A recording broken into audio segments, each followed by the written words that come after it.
आज हम लोग बात करेंगे हार्मोन के विषय में, टेबल ऑफ हार्मोन। और पिछले लेक्चर में हम लोग ने बात की थी ईसीजी के बारे में। ठीक है, उसमें ईसीजी के अलग अलग पैटर्न को देखकर हम बीमारियों का क्या करते हैं, पता लगा लेते हैं। तो आज हम लोग बात करेंगे हार्मोन को किस तरह एसेस करना है ताकि बीमारियों का पता लगाया जा सके। तो यहाँ पर आप लोग देख रहे हैं कि थायराइड ग्रंथि यानी थायराइड ग्लैंड से निकलने वाला जो हार्मोन है वो 3 प्रकार के होते हैं। T3, T4, TSH। TSH नहीं होता, लेकिन वो भी थायराइड स्टिमुलेटिंग हार्मोन के अंतर्गत आता है। वो हमारे ब्रेन में स्थित पिट्यूटरी नामक ग्लैंड से निकलता है। बट यहाँ पर आप लोग क्या करते हैं, दो हार्मोन थायरोक्सिन यानी टेट्रा आयोडोथायरोनिन एंड दूसरा है ट्राई आयोडोथायरोनिन 10% और वो 90%। T3 इज मोर इफेक्टिव, ये ज़्यादा इफेक्टिव है, ये कम इफेक्टिव, बट इसकी मात्रा ज़्यादा होने के कारण इक्विवेलेंट हो जाते हैं दोनों। Effect of hormones and effect of hyposecretion, effect of hyper secretion. ज़्यादा निकल जाए तो ये सिम्टम आएंगे, कम निकले तो ये सिम्टम आएंगे। ठीक है, अब इफेक्ट ऑफ हार्मोन, तो फिजियोलॉजी को हम लोग हाईलाइट करेंगे, जैसे ग्लूकोज की आंतरीय अवशोषण, इसकी O2 की खपत, बीएमआर हृदय स्पंदन दर, शरीर ताप, ग्लाइकोनियोजेनेसिस के प्रेरक। तो ये क्या करता है, इसकी अधिकता से जो है ग्लूकोज का अवशोषण होता है। O2 यानी ऑक्सीजन की खपत और बीएमआर यानी बॉडी मास इंडेक्स। बीएमआर का फुल फॉर्म क्या होता है,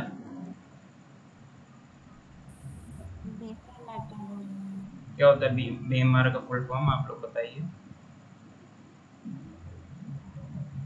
बेसल मेटाबॉलिक रेट। हाँ, बेसल, बीएमआर का होता है बेसल मेटाबॉलिक रेट। ठीक है, इसको कैसे कैलकुलेट किया जाता है आपको पता है?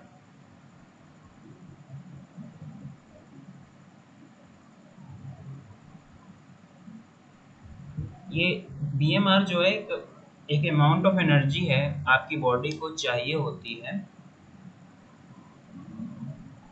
To maintain the homeostasis.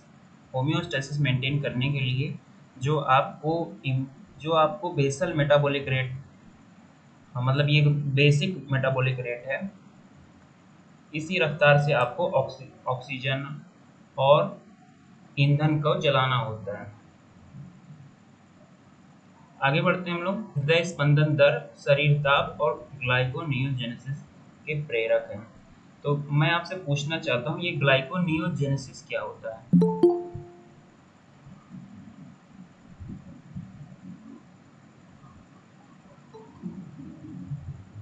What is the meaning of gluconeogenesis? Gluconeogenesis का मतलब क्या है?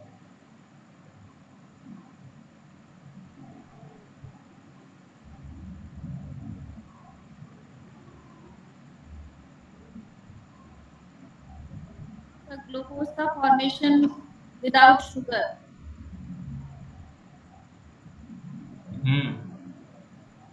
बिल्कुल सही बात आपने बताई है कि ग्लूकोज का फॉर्मेशन विदाउट शुगर से यानी मांसपेशियों से या फैट से होना, ये जो होता है ग्लाइकोनियोजेनेसिस के अंतर्गत आता है।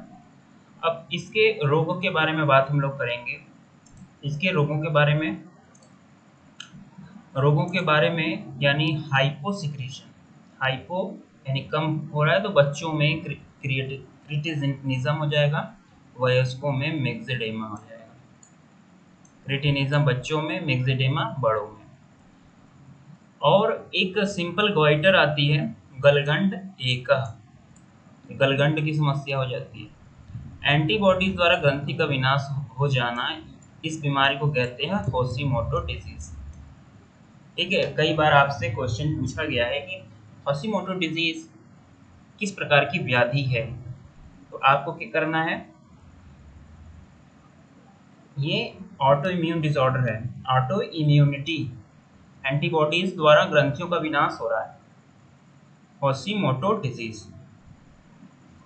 एक्सोप्थेल्मिक गॉइटर, अगर इफेक्ट ऑफ हाइपर सिक्रीशन यानी सिक्रीशन बढ़ जाए तो एक्सोप्थेल्मिक गॉइटर आपको देखने को मिलेगा।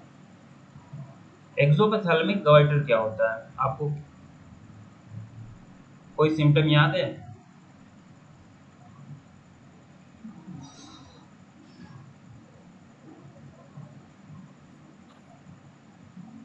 इसी को ग्रेव्स डिजीज बोला जाता है। इसमें बेसल मेटाबॉलिक रेट बहुत बढ़ जाती है। प्रोट्रूड आई, आई बॉल क्या हो जाती है, बाहर आ जाती है।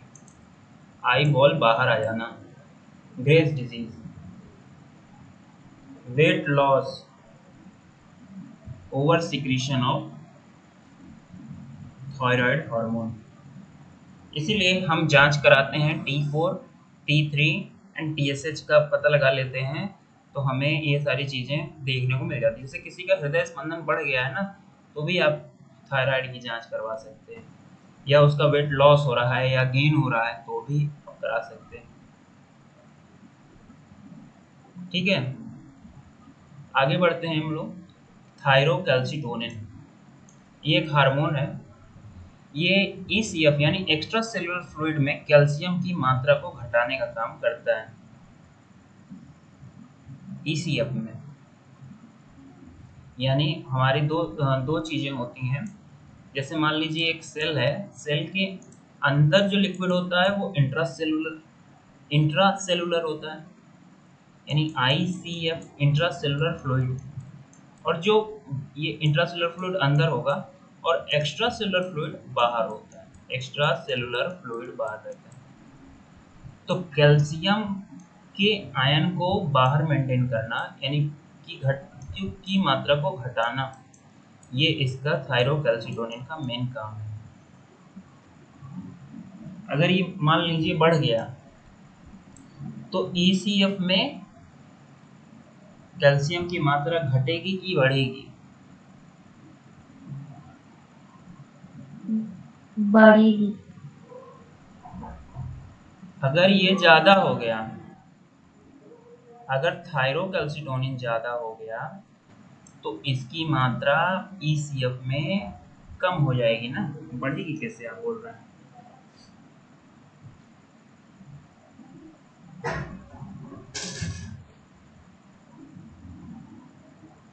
समझ में आ गया आप लोगों को? आगे बढ़ते हैं हम लोग पैराथायरॉयड ग्रंथियों के। तो थायराइड ग्लैंड हमारा जो होता है बटरफ्लाई शेप्ड ग्लैंड होता है, और इसके ऊपर पैराथायरॉयड लगे रहते हैं। तो पैराथ हार्मोन को सिक्रीट करता है, जिसको दूसरा नाम है कोलिप्स हार्मोन।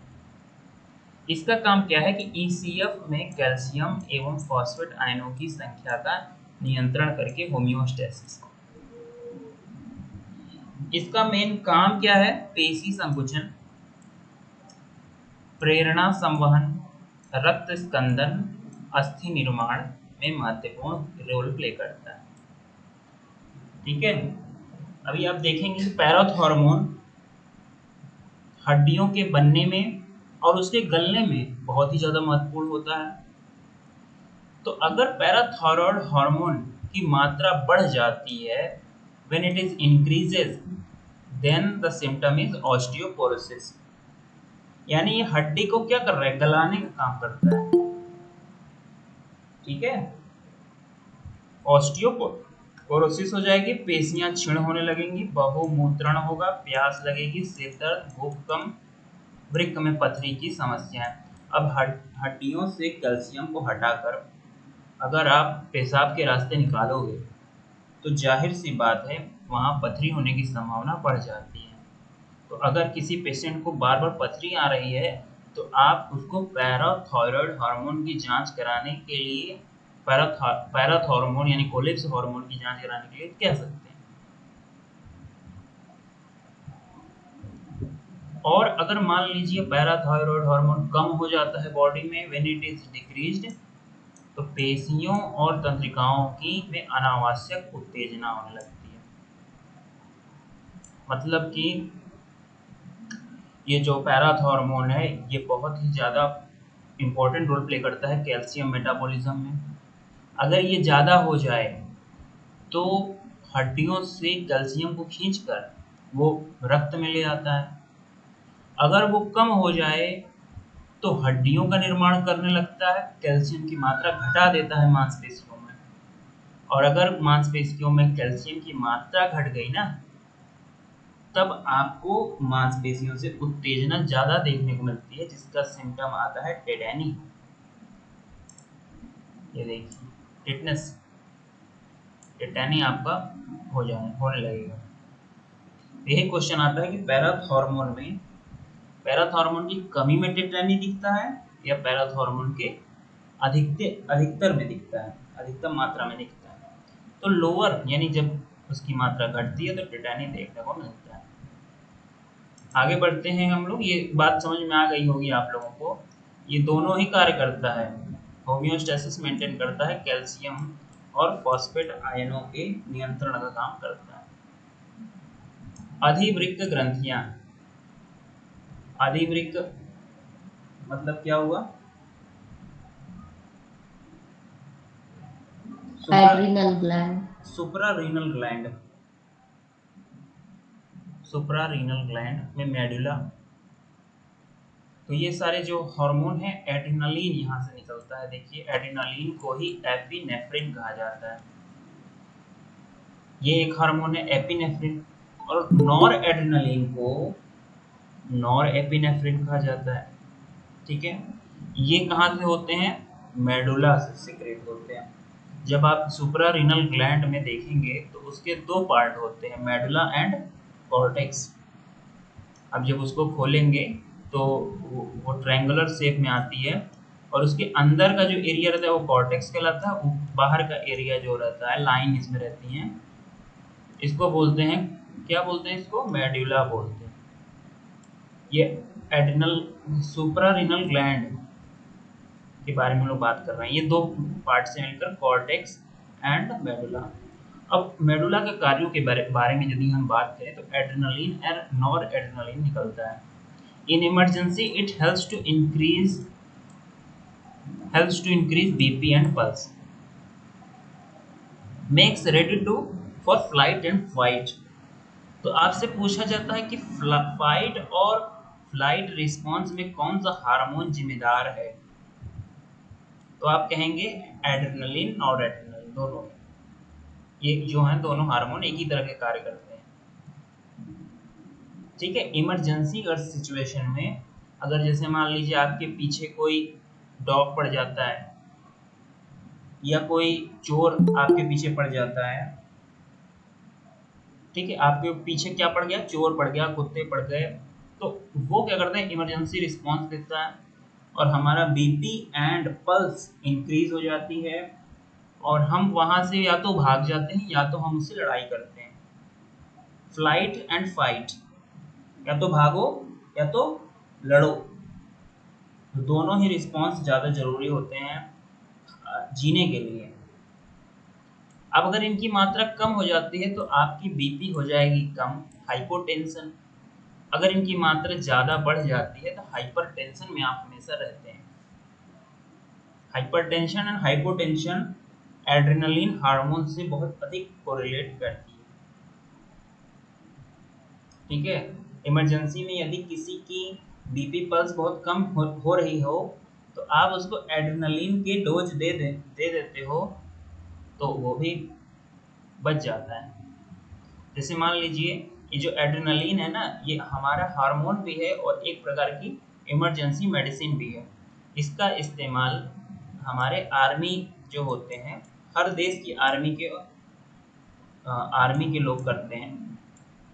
तो अगर मान लीजिए गोली किसी को, आर्मी मैन को लग गई, किसी पर्सन को अगर गोली लग गई तो वो क्या करेगा? गोली लगने के कारण रक्त वहां से निकलने लगता है, रक्त निकलने से ब्लड प्रेशर कम हो जाता है, and to maintain the normal blood pressure adrenaline का इंजेक्शन वो लोग रखते हैं।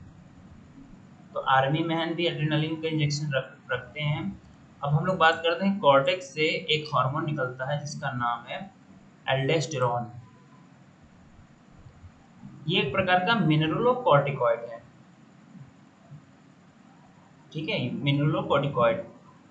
उसमें एल्डोस्टेरॉन ये क्या करता है, ईसीएफ में सोडियम व क्लोराइड की मात्रा का नियमन करके रक्त दाब व परासरणी दाब का नियंत्रण करता है।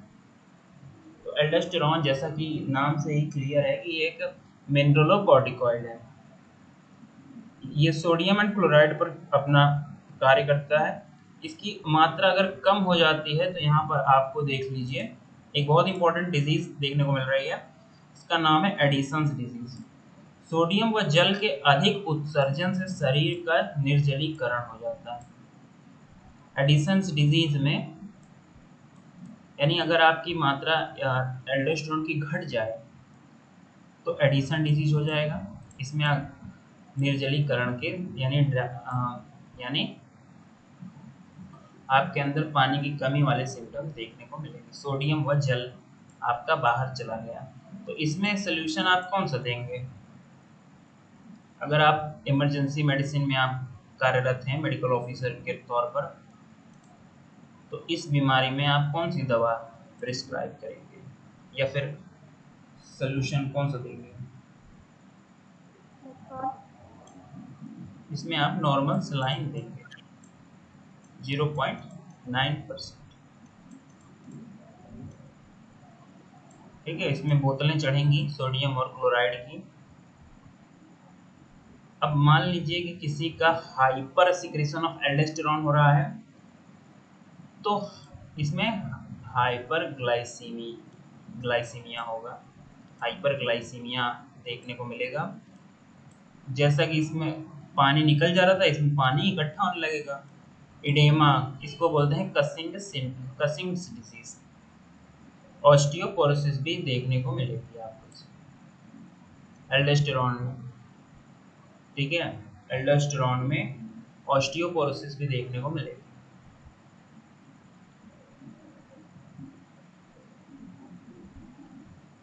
तो इतनी बातें आप लोगों को क्लियर हो गई होंगी मुझे लगता है। तो आप लोग मुझे ये बताइए कि जो टेटैनिक सिम्टम है, टिटनेस वाला जो सिम्टम आती है टेटैनिक, वो किस हार्मोन की कमी या ज्यादा के कारण होती है?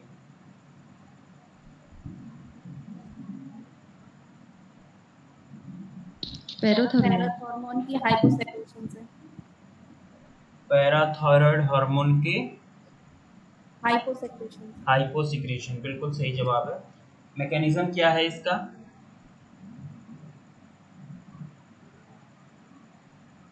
पैराथायरॉयड कैल्शियम कैल्शियम लेवल कम हो जाता है तो मांसपेशी का उत्तेजना बढ़ जाता है। बॉडी में हाँ कैल्शियम बिल्कुल लेवल को सही, मेंटेन रखना। बिल्कुल सही जवाब आपने दिया कि कैल्शियम लेवल घट जाती है और मांसपेशियों की उत्तेजना बढ़ जाती है। तो यहाँ पर देख लीजिए टेटैनिक। आगे बढ़ते हैं हम लोग, किस हार्मोन पर बात हो रही है अब? कॉर्टिसोल या कॉर्टिकोस्टेरॉन, ग्लूकोकॉर्टिकॉइड्स के बारे में। तो ये क्या करता है, लीवर में ग्लाइकोजेनेसिस के प्रेरक हैं, शरीर की सामान्य प्रतिरक्षी एवं प्रदाह प्रतिक्रियाओं को रोकती है, रक्त दाब को बढ़ाने का काम करती है। ग्लूकोस्टेरॉइड्स, ग्लूकोकॉर्टिकोसाइड्स यानी कॉर्टिकोस्टेरोन एंड कॉर्टिसोल। कॉर्टिसोल जो होती है ना, आप लोगों को मैं यहाँ पर बताने जा रहा हूँ, कॉर्टिसोल को स्ट्रेस हार्मोन भी कहा जाता है। जब जो व्यक्ति ज़्यादा स्ट्रेस लेते हैं, जीवन में तनाव अधिक लेते हैं, उनके शरीर में कॉर्टिसोल हार्मोन की मात्रा क्या होती है, बढ़ जाती है। बढ़ने के कारण हमारे बीपी वगैरह जो रक्तदाब है वो बढ़ने लगता है। तो स्ट्रेस रिलेटेड डिसऑर्डर में कॉर्टिसोल का नाम सबसे ऊपर आता है। आगे हम बात करते हैं लिंग हार्मोन्स यानी एंड्रोजन एंड एस्ट्रोजन के बारे में। तो ये सेक्स हार्मोन कहे जाते हैं। इसका मतलब ये हुआ कि ये सेक्स से लिंक्ड होते हैं। मतलब मेल में एंड्रोजन एंड फीमेल्स में एस्ट्रोजन मुख्य तौर पर काम करती है। ठीक है, एंड्रोजन का काम होता है पेशियों जननांगों के विकास में प्रेरक। ये दोनों ही हार्मोन पेशियों एवं जननांगों के विकास में प्रेरक होते हैं। लड़कियों में पुरुषोत्तेजित लक्षण, लड़कों में लैंगिक परिपक्वता जल्दी आ जाती है। तो देखिए, इसकी कमी के कारण या अधिकता के कारण लड़कों में और लड़कियों में अलग अलग सिम्टम देखने को मिलते हैं। जैसे मान लीजिए ईस्ट्रोजन की मात्रा यदि लड़कों में ज्यादा हो गई तो कोई सिम्टम बताइए।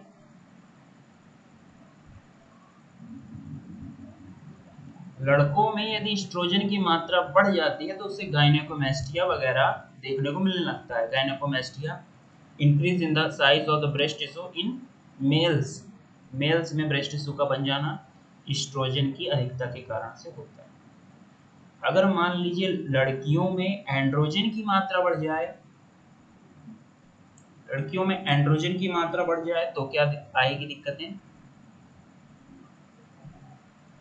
Facial hair growth extra. हाँ, फेशियल हेयर ग्रोथ, यानी वो लड़कों की तरह दिखने लगेगा, फेशियल ग्रोथ होने लगेगा उसको, हेयर ग्रोथ। लड़कों में अगर एंड्रोजन ज्यादा हो जाता है ना तो वो जल्दी परिपक्व हो जाते हैं, उनकी बियर्ड वगैरह जल्दी आने लगती हैं। और तो और उनके अगर टेस्टोस्टेरोन बहुत ज्यादा हाई हो जाता है तो उनके बाल भी झड़ने लगते हैं। ठीक है, बालों का गिरना भी एक प्रकार का pattern of baldness is correlated with high secretion of testosterone. ये रिसर्च पब्लिश हुई है। और एस्ट्रोजन की मात्रा फीमेल्स में बढ़ने के कारण भी कई प्रकार की समस्याएं देखने को मिलती हैं। अब हम बात करेंगे आगे पीयूष ग्रंथि, जिसको बोला जाता है पिट्यूटरी ग्लैंड। पिट्यूटरी ग्लैंड, तो पिट्यूटरी ग्लैंड को दो विभाग में बांटा जाता है। ठीक है, इसको दो पार्ट में विभाग किया गया है, neuro hypophysis and adeno hypophysis. तो देखो, पिट्यूटरी ग्लैंड को क्या नाम से जाना जाता है जान रहे हैं आप लोग? मास्टर ग्लैंड के नाम से जाना जाता है। ये सभी ग्लैंडों का मास्टर।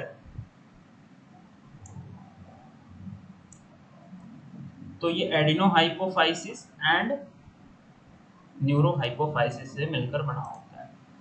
अब न्यूरो हाइपोफाइसिस क्या करती है कि ये एडीएच का सिक्रेशन करती है, जिसको वेसोप्रेसिन के नाम से जाना जाता है। Only the hormone which is formed in the hypothalamus. ये हाइपोथैलेमस से बनकर आता है हार्मोन, लेकिन वहां इकट्ठा रहता है। Neuro hypophysis of the pituitary gland. अब ये क्या करता है, एडीएच का देखिए काम जो है, एडिनो, इसका एडीएच का फुल फॉर्म पता है आप लोग को? Anti diuretic hormone. Anti diuretic hormone, बिल्कुल सही जवाब है आपने दिया। ये क्या करती है, ये ये मेंटेन करती है बॉडी में पानी की मात्रा को, और किडनी पर इसका काम होता है। तो वृक्क नलिकाओं में जल के पुनर्अवशोषण को बढ़ाती है। अगर एडीएच ज्यादा है तो अवशोषण भी ज्यादा होगा, यानी हमारा यूरिन जो है कम आएगा। ठीक है, ये एक होम्योस्टेसिस मेंटेन करके चलना होता है बॉडी को। मान लीजिए आपने पानी कम पिया है कई दिन से, तो हाइपोथैलेमस में थर्स्ट सेंटर भी मौजूद होते हैं और वहीं पर एडीएच भी बन रहा है। तो एडीएच सीक्रेट हो जाता है, जिससे किडनी में जो है वो पानी का अवशोषण बढ़ा देते हैं, पानी को खींचने लगते हैं।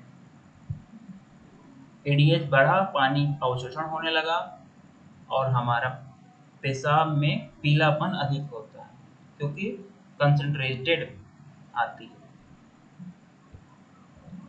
तो ADH is linked with the मूत्र की मात्रा से रिलेटेड है। एडीएच अगर सिक्रीट ज़्यादा हो गया, तो यहाँ पर देखिए डायूरेसिस, डायबिटीज इंसिपिडस बीमारी हो जाती है। मोस्ट इम्पोर्टेंट, आपसे क्वेश्चनों में आएगा ये। डायबिटीज इंसिपिडस बीमारी किस हार्मोन के कारण होती है? एडीएच की अधिकतम या न्यूनतम मात्रा, उसकी कमी के कारण होती है। ठीक है,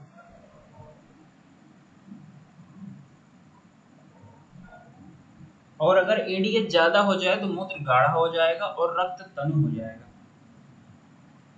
मूत्र गाढ़ा और रक्त तनु हो जाएगा, यहाँ पर आप लोग देख सकते हैं। एडीएच हो गया। अब बात कर रहे हैं हम लोग ऑक्सीटोसिन हार्मोन के बारे में। ऑक्सीटोसिन हार्मोन जो है बहुत ही ज़्यादा इम्पोर्टेंट है। ऑक्सीटोसिन हार्मोन को लव हार्मोन भी कहा जाता है। तो ये गर्भाशय की दीवारों को सिकुड़कर प्रसव पीड़ा का प्रेरक करती है। प्रसव का जो सिस्टम होता है वो ऑक्सीटोसिन कंट्रोल्ड होता है। जिसको फोर्स नहीं आ पा रहा है तो वो ऑक्सीटोसिन का इंजेक्शन लगाकर फोर्स पैदा किया जाता है। तो शिशु जन्म के बाद गर्भाशय को सामान्य दशा में लाना भी इसका कार्य है। स्तनों की पेशियों को सिकोड़ना भी इसका कार्य है। तो ऑक्सीटोसिन इन सभी कामों को करता है फीमेल्स में। अब बात हम लोग कर रहे हैं हम लोग को पिट्यूटरी ग्लैंड के बारे में बात कर रहे थे, तो उसमें हम लोग एडिनोहाइपोफाइसिस के बारे में हम बात करेंगे। इसमें है सोमैटोट्रोपिन या वृद्धि हार्मोन। इसी को ग्रोथ हार्मोन कहा जाता है। ग्रोथ हार्मोन बॉडी में अगर ज्यादा बन जाए तो बॉडी लंबी हो जाएगी। ठीक है, इसको बोलते हैं क्या? बड़े होने को क्या बोलते हैं? जाइगेंसिज्म। ठीक है, और छोटे वाले को क्या बोलते हैं? ड्वार्फिज्म। ड्वार्फिज्म कहते हैं। तो अगर बचपन में ग्रोथ हार्मोन की कमी हो गई ना किसी बच्चे को, तो वो ड्वार्फ हो जाएगा, बौना। और अगर ज्यादा हो गया तो एक फेमस पर्सनालिटी के बारे में बताता हूँ मैं। द ग्रेट खली को आप लोग जानते होंगे, WWF के चैंपियन रहे हैं द ग्रेट खली। उनको ये ग्रोथ हार्मोन का हाइपर सिक्रीशन, यानी ज्यादा मात्रा में सिक्रीशन की बीमारी थी। तो उनको क्या हो गया? जाइगेंसिज्म हो गया। वो लंबे ज्यादा हो गए, 7 फीट से एबव चले गए वो। लेकिन उन्होंने इसका एक फायदा लिया, उन्होंने रेसलिंग को ज्वाइन किया और वो सक्सेस प्राप्त कर लिए। तो इससे हम यही सीख सकते हैं कि भगवान सभी को सभी चीजें नहीं दे सकते हैं। हमें कोई कमजोरियां और कोई शक्ति दिए होते हैं भगवान। हमें शक्तियों को पहचानना होता है और उसे अप्लाई करके आगे बढ़ना होता है। ठीक है, तो ये हार्मोन के काम आप लोगों को बताए जा रहे हैं। डीएनए, आरएनए, प्रोटीन के तथा जिगर में अमीनो अम्लों से ग्लूकोज के संश्लेषण का प्रेरक करता है, उत्तक क्षय को रोकता है, टिश्यू डैमेज को ये रोकने का काम करता है ग्रोथ हार्मोन, तभी तो बढ़ पाएगी टिश्यू। और ये जो है सिम्टम देखते हैं। वृद्ध काल के बाद प्यूस मिक्सिडेमा, पिट्यूटरी मिक्सिडेमा देखने को मिलता है। मूत्र गाढ़ा, तो यहाँ पर इसका दिया नहीं है सिम्टम, लेकिन जाइगेंसिज्म आप कह सकते हैं।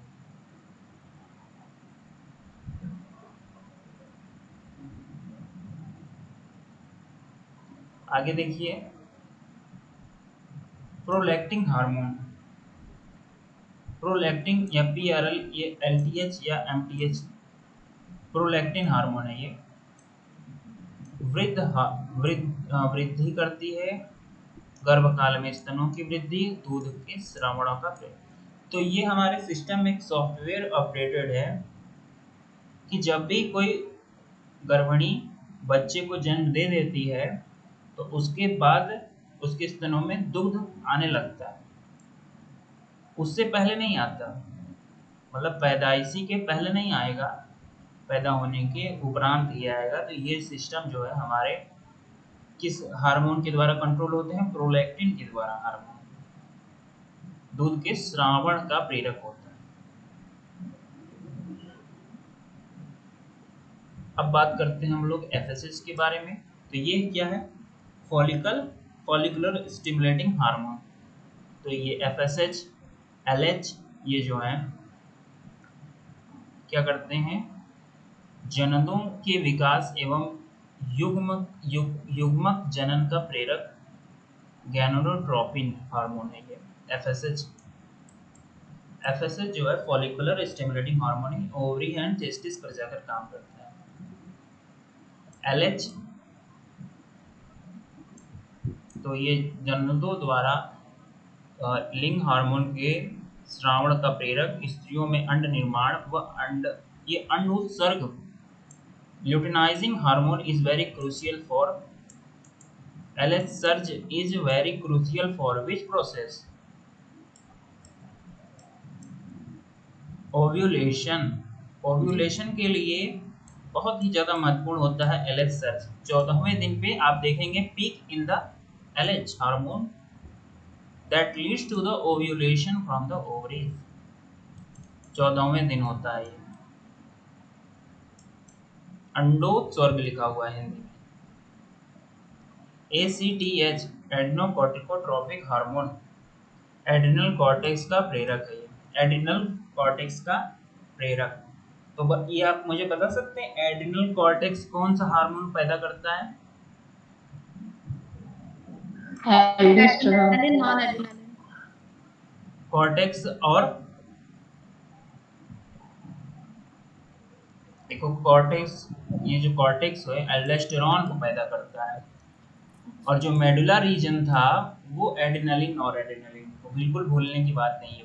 जो बाहरी है, मेडुला जो है बाहर पार्ट होता है,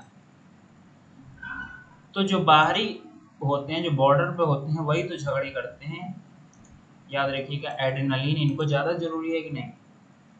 और एड्रेनालिन इसी को क्या बोलते हैं? मेडुला बोलते हैं। कॉर्टेक्स जो अंदर का रीजन है ये एल्डोस्टेरॉन पैदा करता है, और ये ईसीएफ में सोडियम व क्लोराइड की मात्रा को, अगर इसकी कमी हो जाए तो निर्जलीकरण हो जाएगा, ज़्यादा हो जाए तो इडेमा हो जाएगा। ये एल्डोस्टेरॉन को भूलिएगा मत।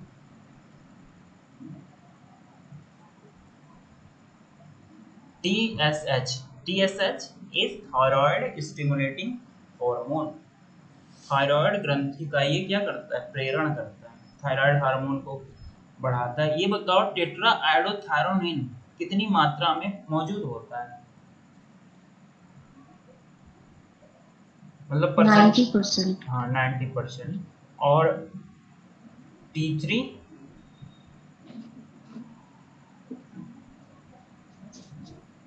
10%।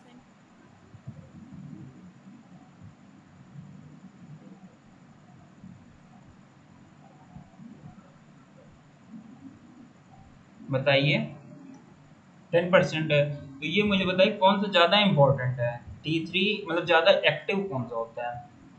T3। T3। बिल्कुल सही बताया आपने। तो जो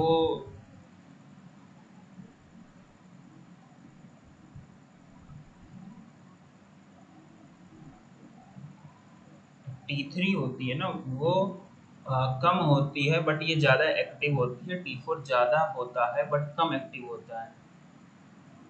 मिनरलोसाइट प्रेरक हार्मोन त्वचा के कांस्य वर्ण तथा तिलों व चकत्तों का निर्माण का प्रेरक है MSH।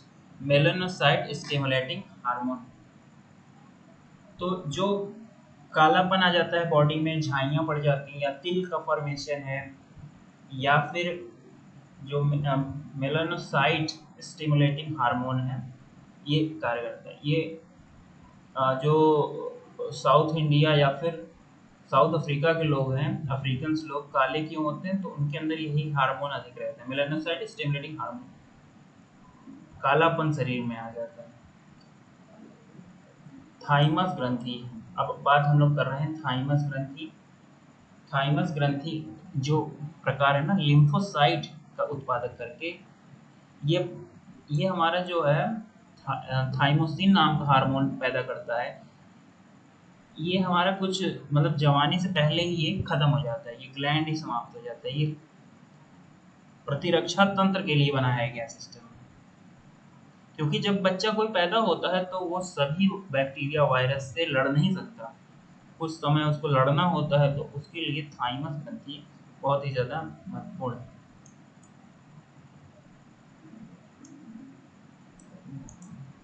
Pineal gland, pineal gland का काम क्या है? मेलाटोनिन जो है बनाना है, मेलाटोनिन, मेलाटोनिन।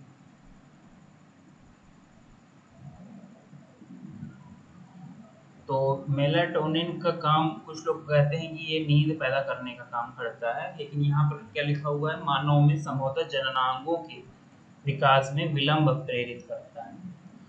अब यहाँ पर हम लोग बात करते हैं अग्नाशय के बारे में। तो अग्नाशय भी बहुत ज़्यादा इम्पोर्टेंट है in the perspective of diabetes मेलिएटस।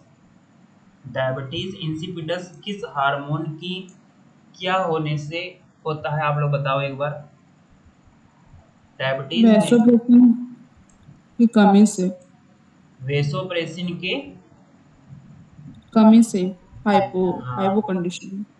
हाँ, hypo secretion of ADH will lead to the formation of diabetic insipidus। इसमें पेशाब में उदक, उदक में आप कह सकते हैं, इससे आपको पढ़ाया भी गया था। उदक में को डायबिटीज इंसिपिडस कहा जाता है। इसमें शुद्ध पानी निकलता है बस, ठीक है, शुद्ध पानी निकलता है। ये बताओ कि ये बनता कहाँ है? एडीएच हार्मोन कहाँ बनता है?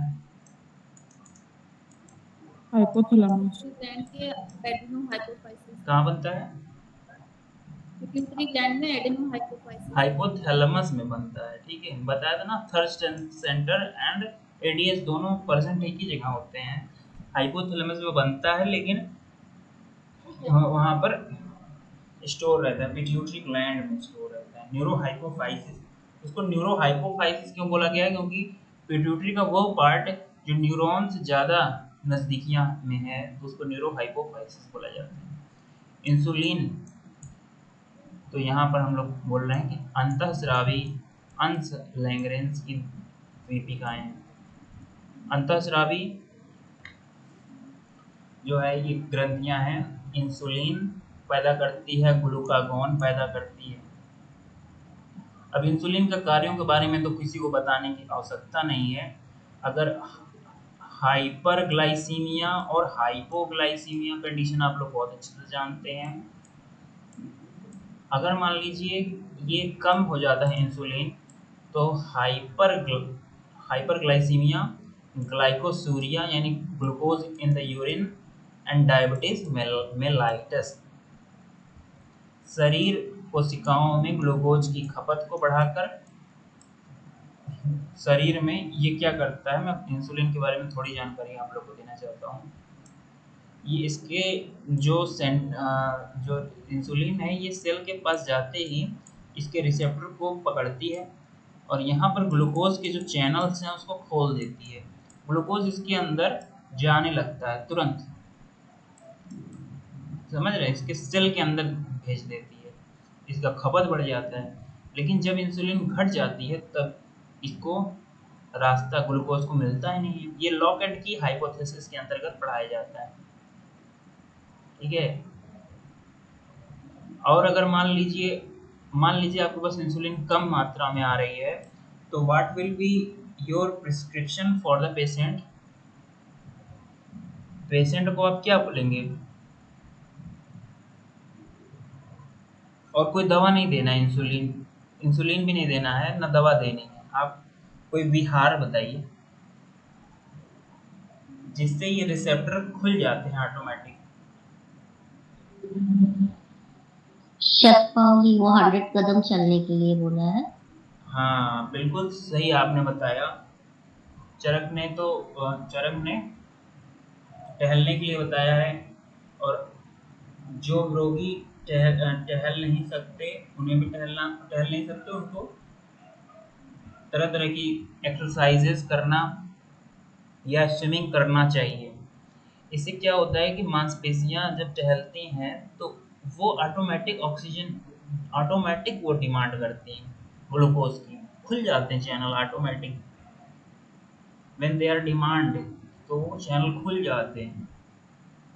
तो इसीलिए दौड़ाया जाता है इन इसीलिए दौड़ाते हैं पेशेंटों को। अब यहाँ पर बात करते हैं यकृत में ग्लाइकोजेनेसिस का प्रेरक। तो ग्लाइकोजन का निर्माण में इंसुलिन काम करने लगता है, लीवर में ग्लाइकोजन होता है। अब ग्लूकागॉन क्या कार्य करती है? ग्लूकागॉन बिल्कुल अपोजिट कार्य करती है। मान लीजिए किसी के शरीर में, ब्लड में ग्लूकोज की मात्रा बहुत घट गई है, उसको सामान्य करने के लिए भी एक हार्मोन होना चाहिए कि नहीं? तो ग्लूकागॉन उसका रोल प्ले करता है। तो समझ लीजिए ग्लूकागॉन जो है वसा और ग्लाइकोजन को विखंडन करके हमारे शरीर में प्रॉपर मात्रा में ग्लूकोज की मात्रा को बरकरार रखने का कार्य करता है। ठीक है, जब हम व्रत रहते हैं तो ग्लूकागॉन हमारे लिए कार्य करता रहता है। आमाशय आंतरिक श्लेष्मा, तो आमाशय आंतरिक की जो श्लेष्मा होती है वो भी कई प्रकार के हार्मोनों को सिक्रीट करती रहती है। हार्मोन हो गए, एंजाइम्स हो गए, वो सिक्रीट करती रहती है, जिसको हम लोग यहाँ पर देखने जाए तो गैस्ट्रिन नामक हार्मोन पेट में सिक्रीट होता है जठर ग्रंथियों द्वारा। पेप्सिन एवं एचसीएल के स्रावण का प्रेरक होता है। तो गैस्ट्रिन एक प्रकार का क्या है? हार्मोन है जो कि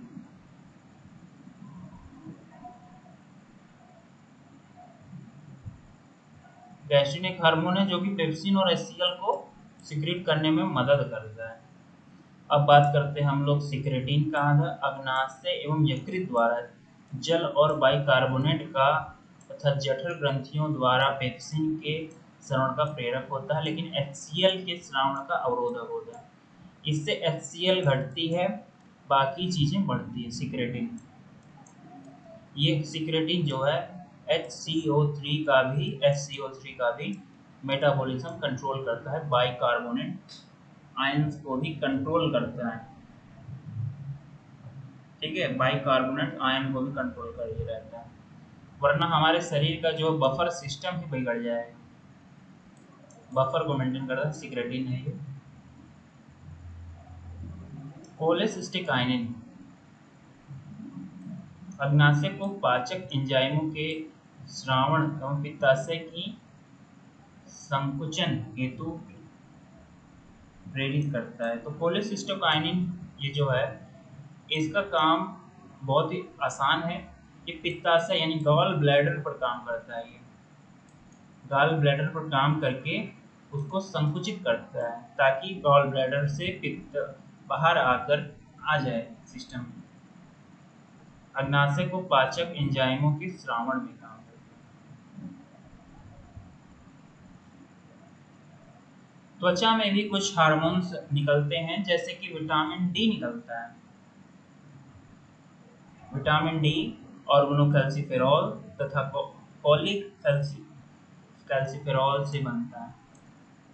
तो ये विटामिन डी जो है त्वचा में बनता है। विटामिन डी अस्थि निर्माण के प्रेरक है। विटामिन डी, तो विटामिन डी जो है यहाँ पर रखा गया किसमें? हार्मोन के अंदर रखा गया है, जो कि स्किन में बनने वाला है। और इसका मुख्य कार्य क्या है? अस्थि के निर्माण की प्रक्रिया को मेंटेन करना। अगर इसकी मात्रा कम हो जाती है तो रिकेट्स नामक बीमारी हो जा रही है। देखिए तो विटामिन डी की कमी से कौन सा रोग होता है?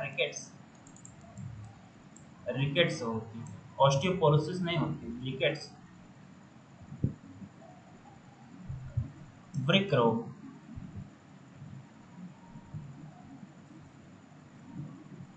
वृक्क रोग के कारण, वृक्क रोग मतलब वृक्क जो है ये रेनिन का उत्पादन करता है, रिनोमेडुलरी प्रोस्टाग्लैंडिन्स का निर्माण करता है, और एंथ्रोजेनिन व एंथ्रोपोएटिन हार्मोन का निर्माण करता है। तो रेनिन का काम क्या है? एंजियोटेंसिनोजेन के विखंडन से एंजियोटेंसिन 2 का बनना, जो बीपी को बढ़ाता है और एल्डोस्टेरॉन हार्मोन के स्रावण को प्रेरित करता है। तो ये एल्डोस्टेरॉन को भी कंट्रोल करता है। रेनिन एंजियोटेंसिन मैकेनिज्म के अंतर्गत आप लोग सर्च करके लोग देख सकते हैं। रेनिन एंजियोटेंसिन बीपी को बढ़ाने का काम कर रहा है। रीनोमेडुलरी प्रोस्टाग्लैंडिन्स क्या करती है? आरेखित पेशियों और रुधिर वाहिनियों का शिथिलन, सोडियम का उत्सर्जन करती है। एरिथ्रोजेनिन से एरिथ्रोपोएटिन, ठीक है। एरिथ्रोजेनिन एक हार्मोन है जो कि कहाँ से निकलता है? किडनी से निकलता है। बहुत इंपॉर्टेंट क्वेश्चन यहाँ पर आपको बता रहा हूँ मैं। यहाँ पर एरिथ्रोजेनिन, इसे एरिथ्रोपोएटिन निकलता है और एरिथ्रोपोएटिन अस्थि मज्जा में लाल रुधिर कणिकाओं का निर्माण करती है। जनन यानी वृषणों की लेडिंग की कोशिकाएं। तो यहाँ पर आप लोग देख सकते हैं कि इसमें मेल्स में आ रहा है ये। तो मेल्स में जो लीडिंग कोशिकाएं हैं वो एंड्रोजेंस नर हार्मोन है। ये मुख्यतः टेस्टोस्टेरोन का पैदा करता है। नर सहायक जननांगों के, नर मतलब किस जननांग और सहायक जननांगों के लैंगिक लक्षणों को विकास में प्रेरक होता है, ठीक है। एंड्रोजन जो कि लीडिंग सेल से बनता है। टेस्टोस्टेरोन, बिना टेस्टोस्टेरोन के जो पुरुष होते हैं नपुंसक हो जाते हैं। यहाँ पर देखिए नपुंसकता आ जाती है। अंडाशयों की पुटिका कोशिकाएं, तो अंडाशयों का कार्पस ल्यूटियम, ये दो प्रकार की यहाँ पर कोशिकाएं हैं। ईस्ट्रोजन मादा हार्मोन्स का पैदा करने का काम करती है। मादा सहायक जननांगों अतिरिक्त लैंगिक लक्षणों का विकास। अंडाशयों का कार्पस ल्यूटियम क्या करता है?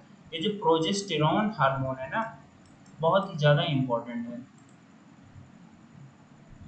ये जो पीरियड्स आते हैं और इनको मेंटेन करने की जो परंपरा है, ये प्रोजेस्टेरॉन से ही सिस्टम हो पाता है। तो गर्भधारण के लिए आवश्यक दशाओं के विकास, इसमें जो प्रोजेस्टेरॉन है वो कॉर्पस ल्यूटियम से सीक्रेट होता है। कॉर्पस ल्यूटियम से सीक्रेट हो रहा है। और कॉर्पस ल्यूटियम जो है ना, वो जो है ओव्यूलेटरी फेज के बाद, ओव्यूलेशन के बाद बढ़ता है और बढ़ा रहता है, समझ रहे हैं। उसके बाद जब ये घटता है प्रोजेस्टेरॉन, तभी वहां से ब्लीडिंग शुरू होती है। अगर ये प्रोजेस्टेरॉन बना रहे तो कभी भी जो है ब्लीडिंग होगी ही नहीं। तो इसका कम होना जरूरी है ब्लीडिंग के लिए, इसका बना रहना जरूरी है प्रेगनेंसी को मेंटेन करने के लिए। रिलैक्सिन शिशु जन्म को सुगम बनाने के लिए हेतु प्यूबिक सिम्फाइसिस को फैलाना। तो प्यूबिक सिम्फाइसिस पर काम करती है रिलैक्सिन, जैसा कि नाम है रिलैक्स कर देना।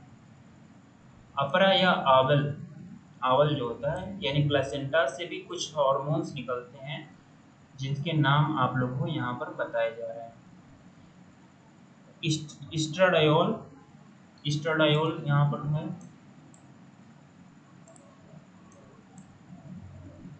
प्रोजेस्टेरॉन, कोरियोनल गोनाडोट्रोपिन, कॉर्पस लुटियम को सक्रिय बनाए रखना। ओवली लैक्टोजन, दूध ग्रंथियों के विकास। तो जो प्लेसेंटा होती है वो भी लैक्टोजेंस बनाने लगती है। गर्भाशय की पेशियों के संकुचन व प्रोगना। तो यहाँ पर ये सारी चीज़ें हो गई। अब हम लोग कुछ नॉर्मल वैल्यूज के बारे में देखेंगे जो कि 2-3 पन्नों के अंतर्गत है, ठीक है। इसके बाद कुछ समरी ऑफ डाइजेशन आ रहा है।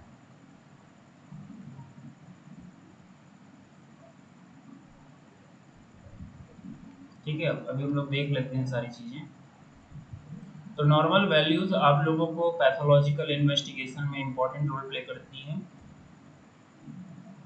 आपको पर्चों में लिखने भी होते हैं, आरबीसी, डब्ल्यूबीसी, प्लेटलेट, समझ रहे हैं, ये हीमोग्लोबिन, ये सारी जो चीज़ें हैं, 4-5 चीज़ें, वो सीबीसी टेस्ट के अंतर्गत कराई जाती हैं। तो सीबीसी का फुल फॉर्म आप लोग जानते हैं? Complete blood cells. सेल्स नहीं होता, complete blood count, complete blood count नाम होता है उसका। इसमें कंप्लीटली ब्लड के काउंटिंग की जाती है। तो 4-5 मिलियन 5 लीटर में 4.5 मिलियन, मतलब 4.5 से 5 लीटर तो ब्लड ही होता है।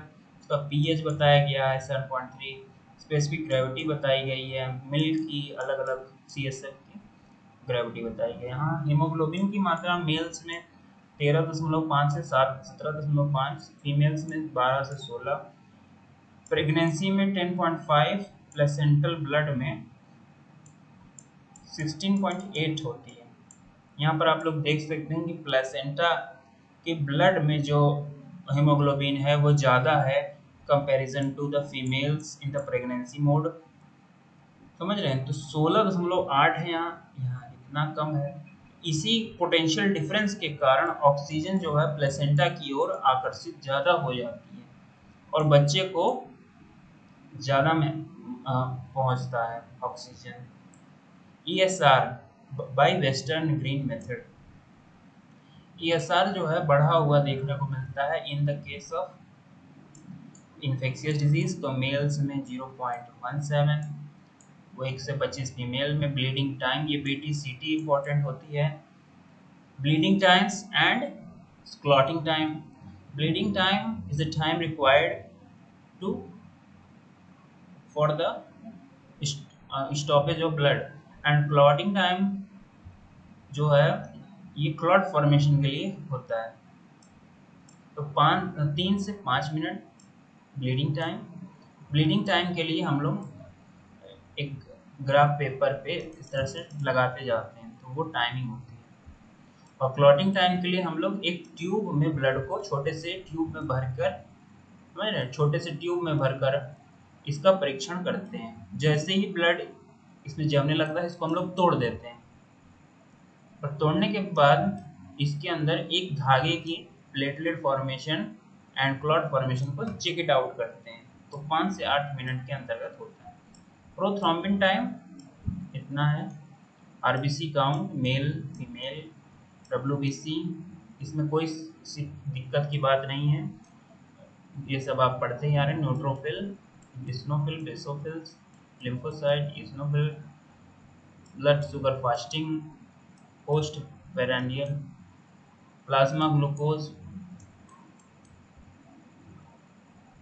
If plasma glucose greater than 125 milligram per diabetes mellitus हो जाता है। Glycosylated HB 3.8 to 6.4% of total HB। Platelet count जो है 1 से 4 लाख होता है, वैसे 1.5 लाख से 4 लाख होता है। अगर इससे कम हो जाती है तो आपको समस्याएं होने लगती हैं। हेमाटोक्रिट वैल्यू मेल्स में इतनी और फीमेल्स में इतनी। पीसीवी 45%, एमसीवी, एमसीएच 26 से 34, पीजी%, एमसीवी 80 से, ये सारी रिपोर्ट्स जो हैं आप लोगों को मिल जाती हैं। Reticulocytes, blood urea, serum amylase, serum cholesterol, cholesterol में एलडीएल, एचडीएल, वीएलडीएल भी आती है। Serum uric acid, male female, total protein, albumin, globulin, serum LDH, फिर alkaline phosphatase, creatinine, serum triglycerides is very important. Normal value कहीं नहीं पूछी जाती, कोई इसका काम है नहीं। Serum iron, iron binding capacity, sodium chloride, bilirubin की मात्राएं, एसजीओटी, एसजीपीटी की जो मात्रा है ये भी बढ़ी हुई देखने को मिलती है in the case of liver disease.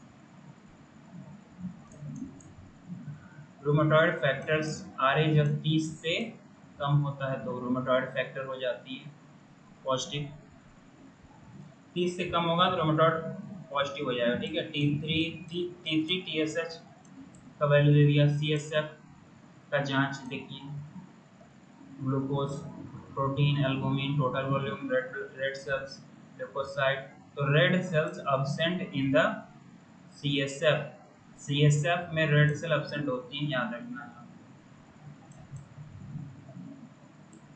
60 से 70 lymphocyte, monocyte, neutrophils. Gastric juice volumes 24 hour में 2 से 3 लीटर निकलता है। गैस्ट्रिक जूस pH इतना होता है। Glomerular filtration rate 18 litre per day, 125 ml पर मिनट। सेमिनल फ्लूइड कितना होता है? Liquefaction with in 20 minutes. Sperm morphology more than 70%, normal mature spermatozoa. Sperm mortality 60 greater than 60, pH greater than 4 greater than 7, average इतना है। Sperm count इतना है, volume इतना है। तो ये जो जांचें हैं यहाँ पर आप लोगों को बता दी गई, इसको आप लोग एक बार देख लीजिएगा, ये उल्टा है। और इसके बाद हम लोग एनाटॉमी, सर्जरी, ऑप्थेल्मोलॉजी की क्लास जो है लेंगे कल। ठीक है, यहीं तक आज की क्लास रखते हैं।